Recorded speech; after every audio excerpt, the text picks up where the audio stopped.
Your film is now ready to be shown.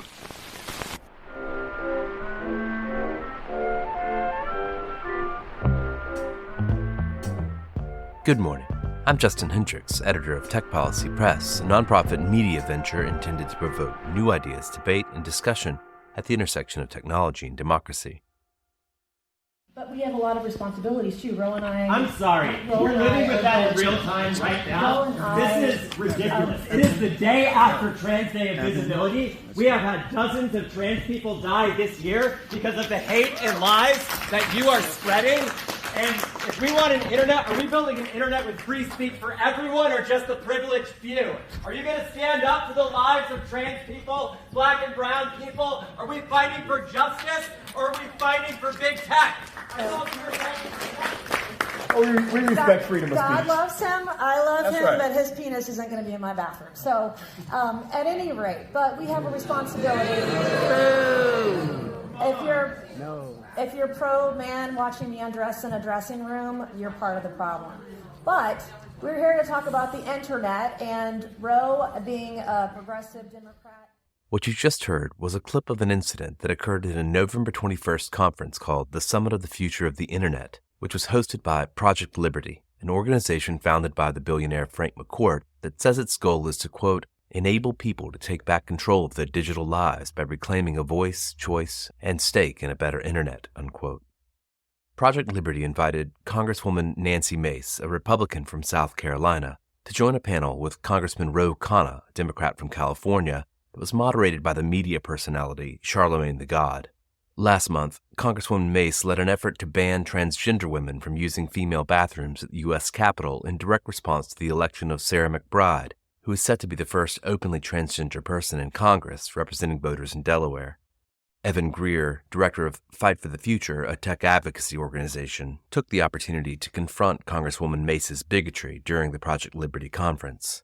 I spoke to Evan last week about where she believes the tech accountability movement should draw the line when it comes to engaging with far-right politicians, and how we can go about building spaces where we can imagine a different future that is just and truly liberatory.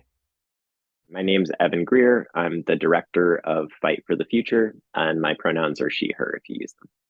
Evan, thank you for joining me, and welcome back to the podcast. It's been a little while since I had the opportunity to have you on. I want to ask you about an experience you had last week at a tech conference in Washington, D.C., hosted by Project Liberty.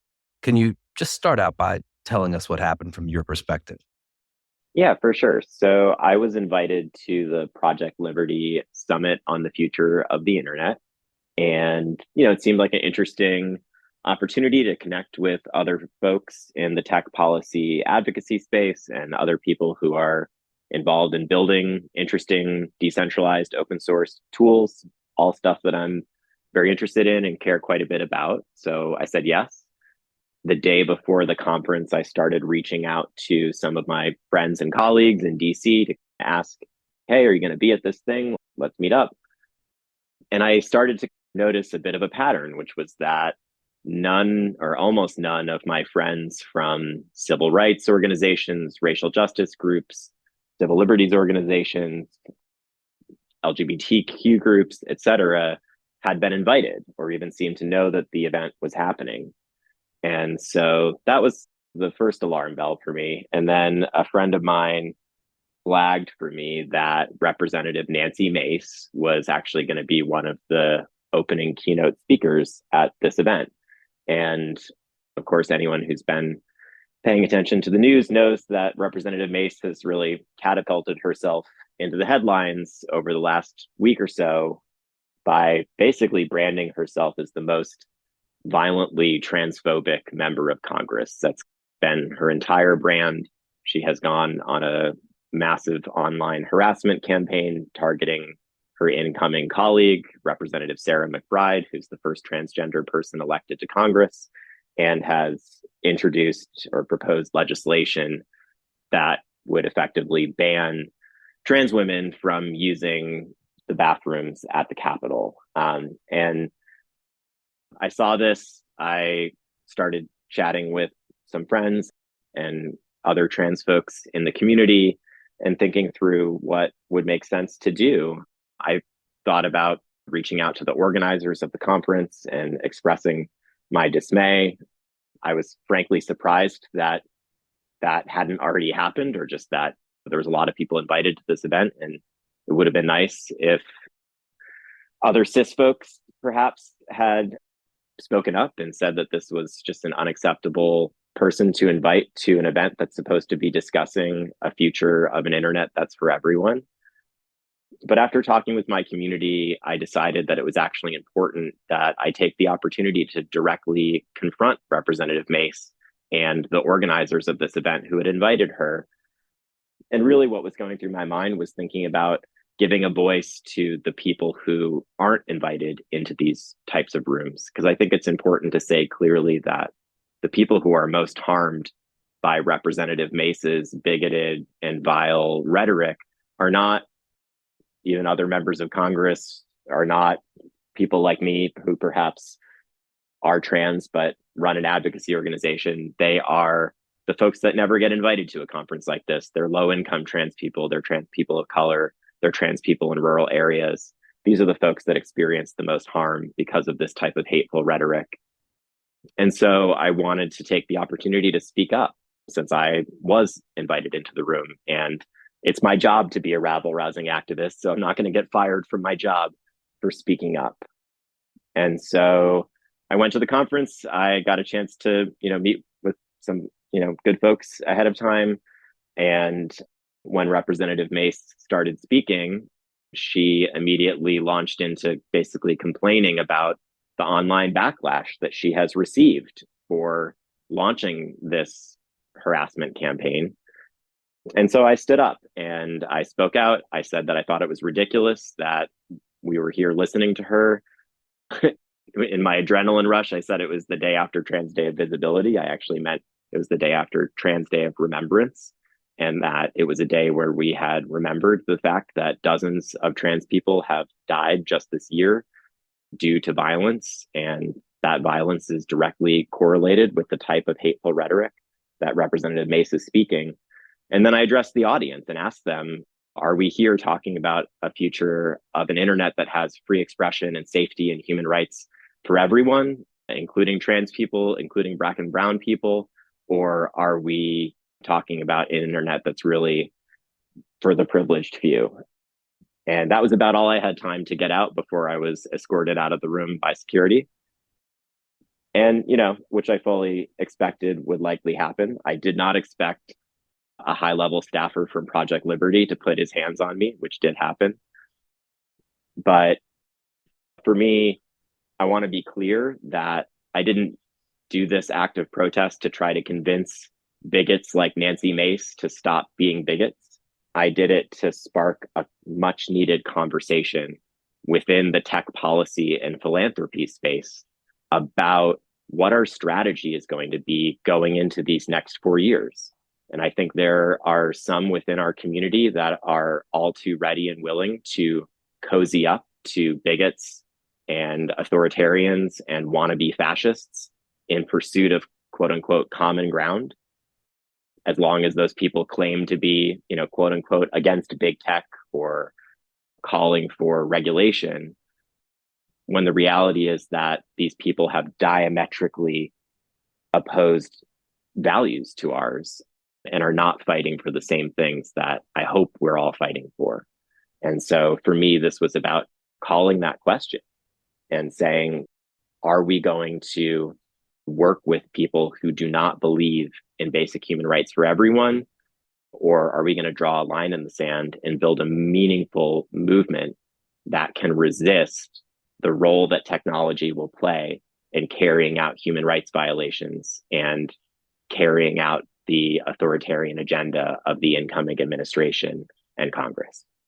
I want to get a little more into that question about how folks in the kind of tech accountability or the tech and human rights space should comport themselves in the future. But I just want to ask you a little more about the moment itself. I mean, it's kind of a strange moment. You've got, of course, Representative Mace on stage. You've got Representative Ro Khanna, and also, I believe, Charlemagne the God. I mean, this was a kind of spectacle to begin with. Yeah, and you'd have to go ask Charlemagne, how he got there. But I do think it's worth just sort of noting who was at this conference and who wasn't. And I guess from my perspective, so Project Liberty is the brainchild of Frank McCourt, who is a billionaire.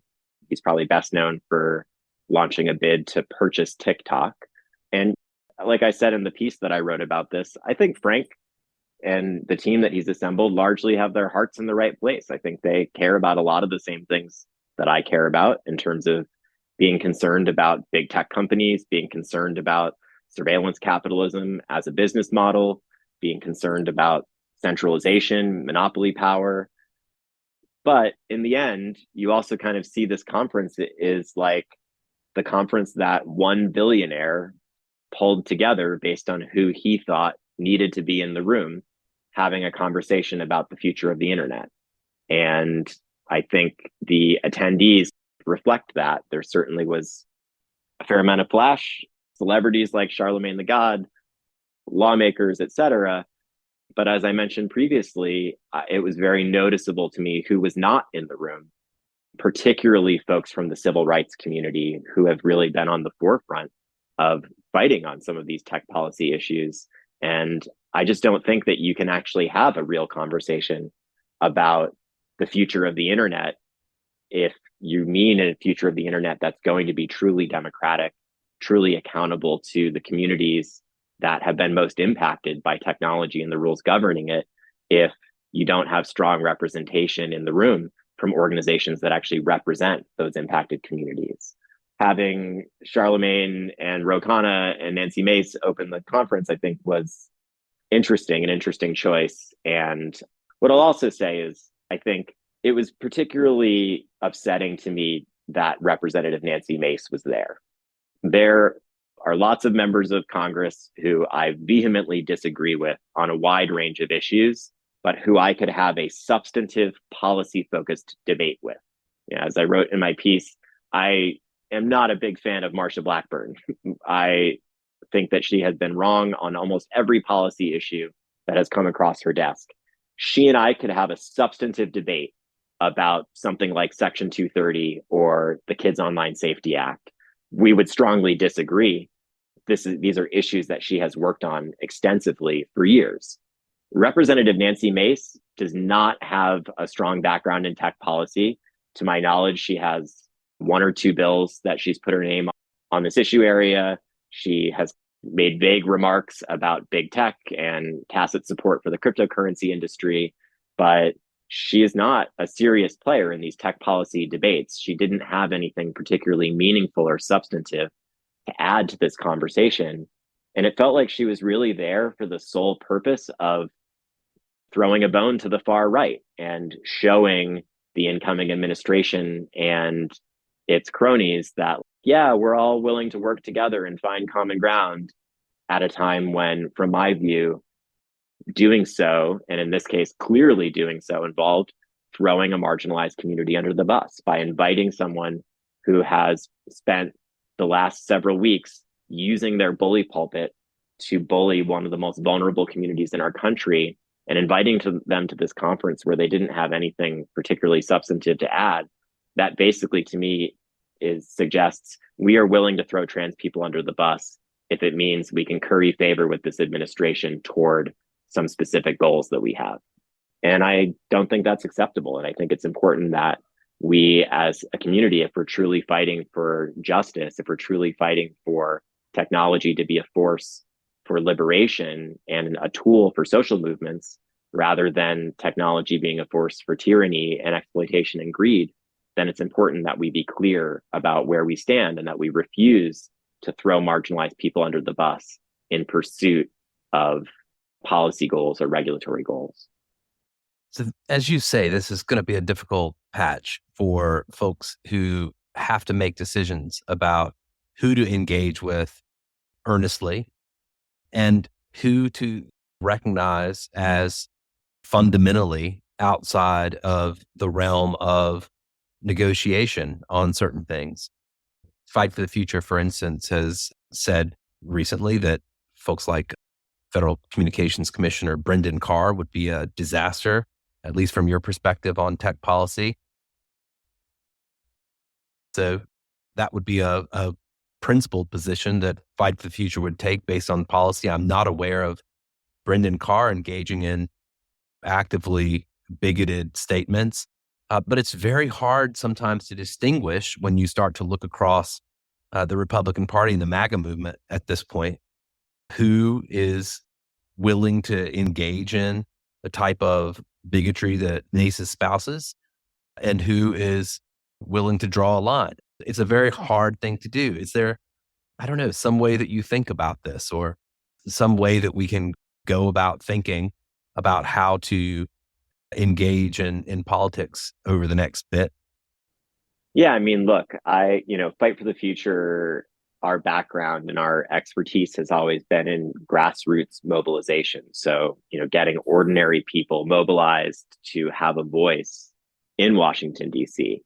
But that said, I've been working here long enough that I've also spent enough time engaging with the kind of inside game of dealing with folks on the Hill and the Capitol. I've been in meetings and on phone calls and even on panels with people who I, again, vehemently disagree with on a wide range of issues, but where there is a clear strategic path where working together will meaningfully benefit the people most impacted.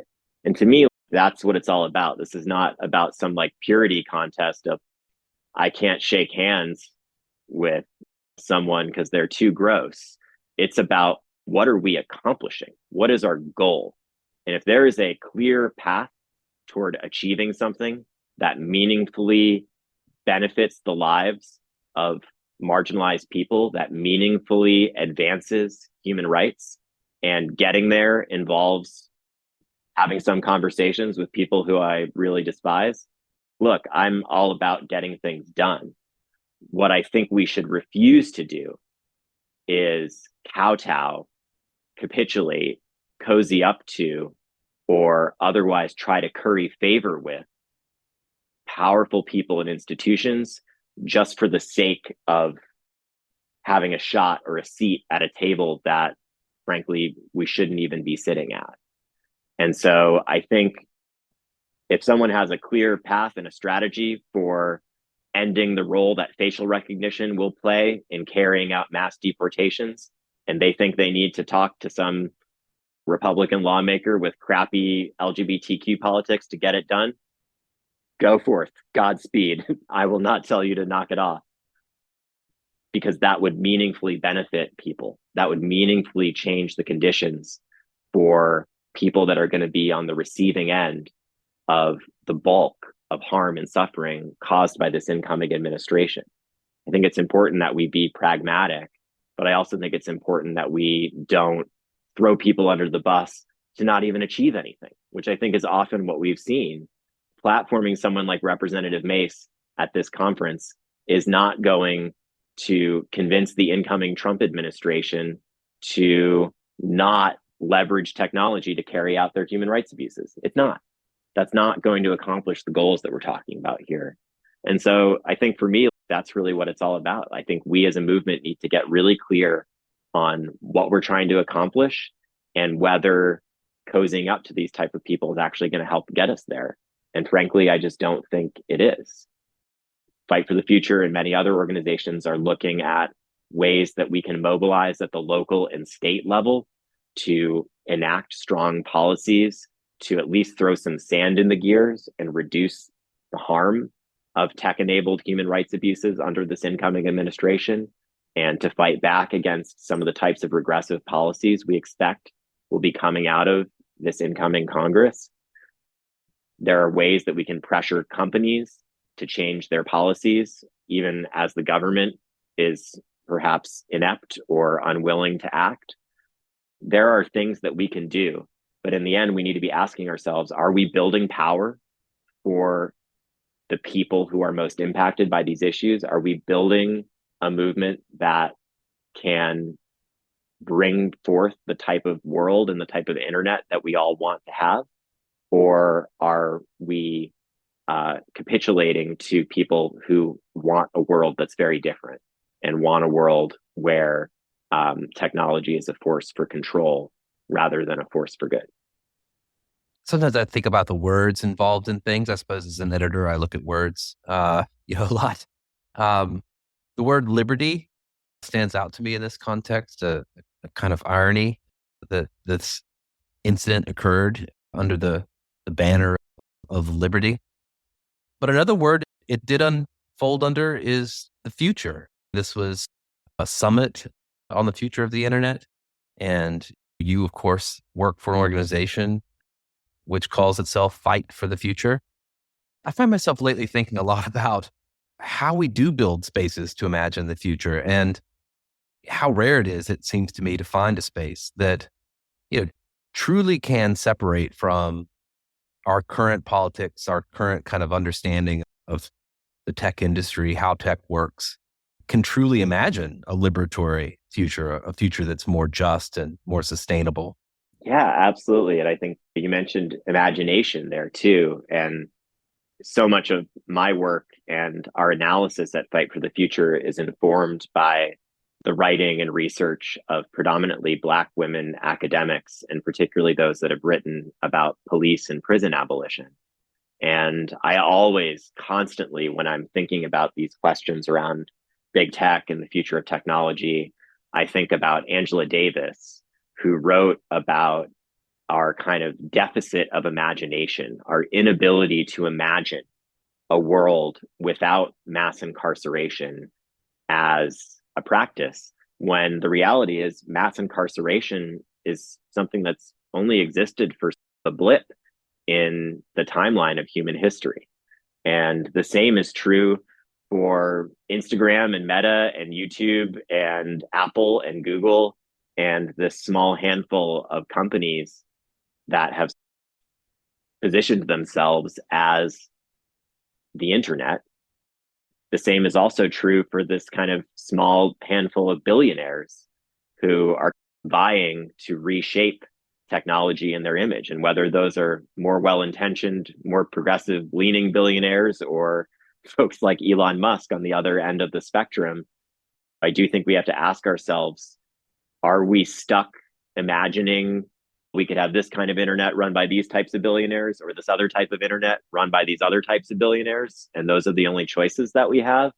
Or can we push ourselves to imagine a world beyond big tech, a world beyond surveillance capitalism as a business model, a world beyond a corporatized, privatized internet, and a world where technologies are built and controlled and governed by the communities that use and need them, where technologies are built for the purposes of uplifting humanity versus for the perfect purposes of extracting as much profit in as short a time as possible. And I believe that world can exist. I guess maybe it's my job to be a perpetual optimist, but I'm not someone who thinks that we should just go back in time and not invent the wheel.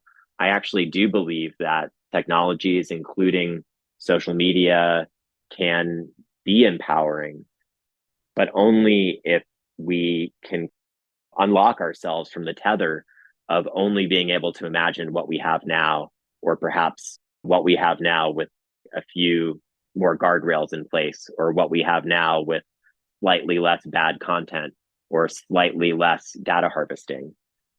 I believe that the internet could be fundamentally different than it is now. I believe we could have social media that looks more like Wikipedia than a billboard or a shopping mall.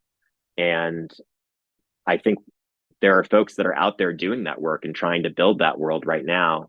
And in some ways, our role at Fight for the Future is fighting for policies that lead us there and that help dismantle the types of business models and business practices and elite thinking that has brought the current internet we have and empowers those that are imagining worlds and technologies beyond that. Evan, did you hear anything from Project Liberty or anyone associated with the conference after you were ejected? I've received a lot of love and support from folks in the trans community and others in the tech justice space. I've received a lot of hate and death threats and harassment, primarily on Twitter, from Representative Nancy Mace and her supporters. She's literally been tweeting about my genitals, which is not something I expected to wake up to anytime this year, but here we are. But I have not heard anything from Project Liberty or from any of the other sponsors of the event. I'm speaking to you on the day before Thanksgiving. I hope that you have a peaceful day, can take a little break and hopefully not check your mentions for a little while. I appreciate you talking to me and also, I think, drawing a line and posing an important question that all folks who are working on issues at the intersection of tech and democracy, tech and society should be thinking about as we head into 2025. Thanks so much for chatting, Justin. And yeah, I know I'm not the only one thinking about these questions, but I also know it's a scary time to speak out. And I know a lot of folks are worried to speak out because they're worried about losing funding or they're worried about repercussions from the incoming administration. And I guess I don't want to say that I'm not scared of those things too, but what I'm more scared of is if we're not, as a space, able to rise to meet this moment, because I truly do believe we're at a crossroads where the decisions that we make about technology and the rules governing it are going to define not just what these next 4 years look like, but what the future that our children and our children's children are growing up in looks like. And so I think these are some of the most important questions of our moment. And I hope that my loud mouth can help at least get some other folks talking about these questions, because I know that I don't have all the answers. I don't think anyone has all the answers, but we all got to sit down and talk and ask these questions because the stakes could not be higher. Evan Greer is the director of Fight for the Future. You can find out more about what they get up to at fightforthefuture.org. Also a trans femme punk rocker, as you say yourself. You can check out Evan's music, I believe, across streaming services. So, Evan, thank you so much for speaking to me. Yeah, thanks for having me on.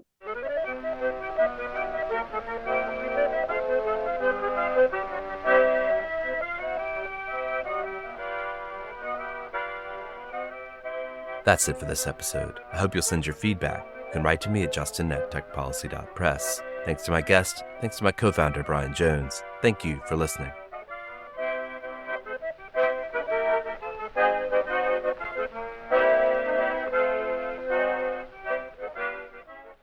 Tech Policy Press.